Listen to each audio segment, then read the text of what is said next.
The average person is doing fine. That's the problem. Because fine is where people stay stuck for years without realizing they're slowly falling behind.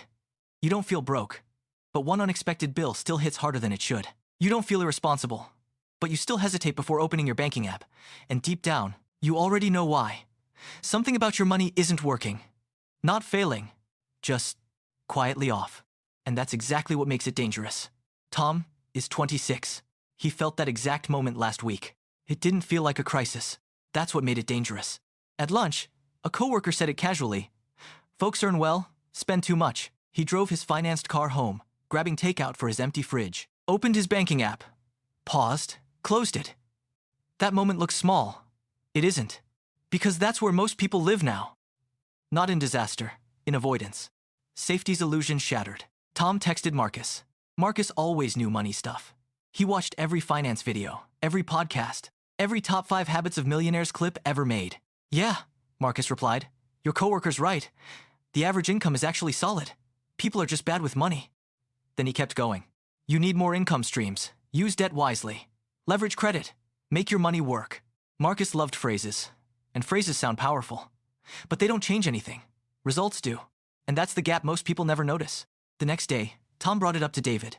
They met at a small coffee shop after a work conference.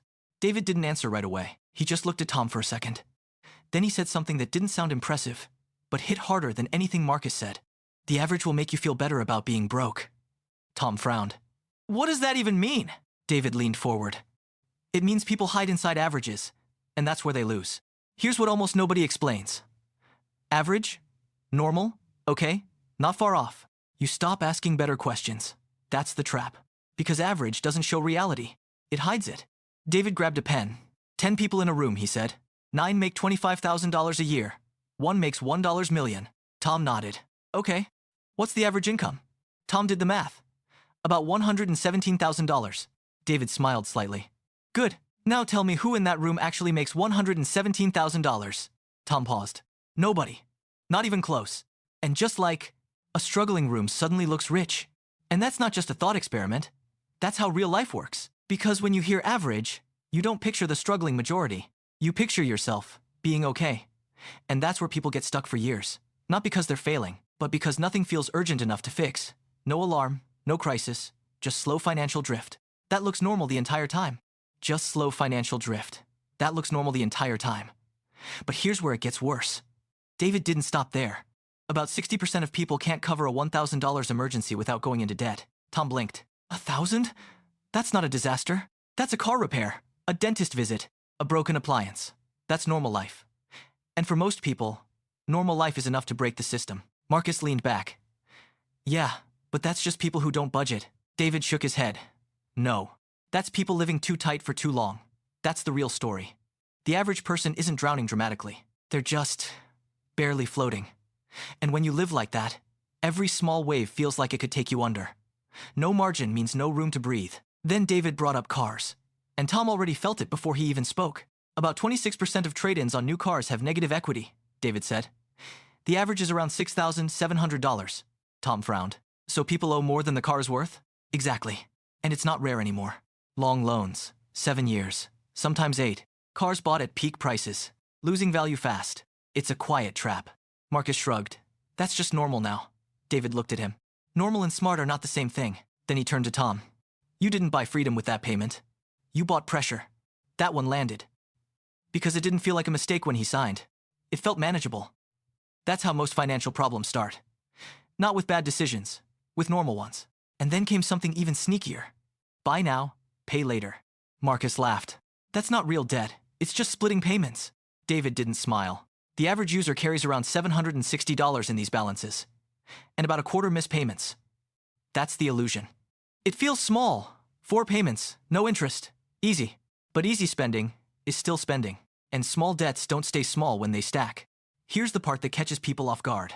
If I asked you right now how much debt you have, you'd probably give me a number. Total costs felt uneasy. Not because it's massive, but because it's everywhere. And once money is everywhere, it's nowhere under control. Then David shifted to something most people completely ignore. Savings. Do you know how much money is sitting in low-interest accounts right now?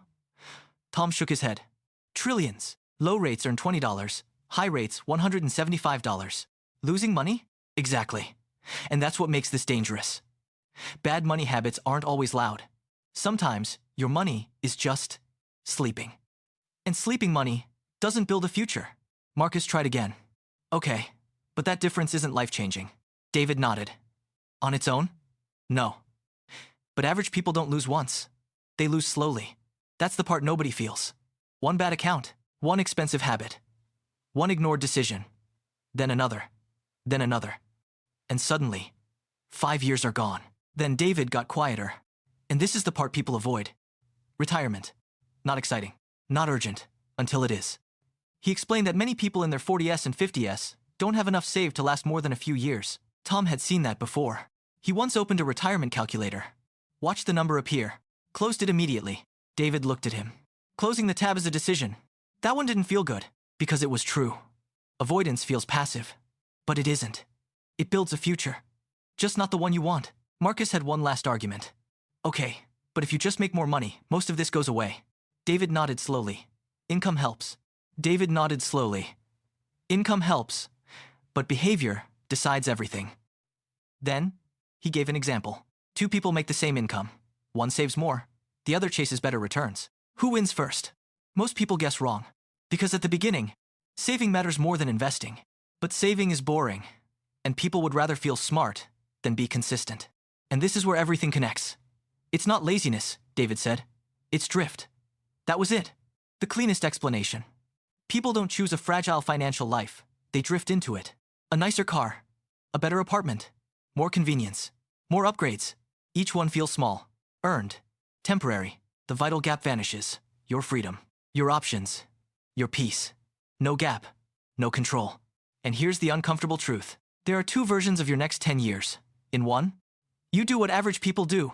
You normalize debt, avoid the numbers, upgrade with every raise. Tell yourself you'll fix it later. And from the outside, your life looks fine. That's what makes it dangerous. Because average doesn't look broken. It just feels tight, quietly, all the time. In the other version, you stop hiding inside normal. You build margin. You question every payment.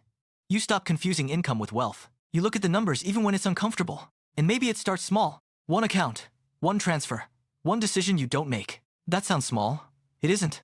Because the average will always make you feel okay about not being okay. That's the trick. Now you can see it. And once you see it, you don't get to ignore it anymore. Average is a trap. It only masks the problem until you stop trying to solve it. Your turn.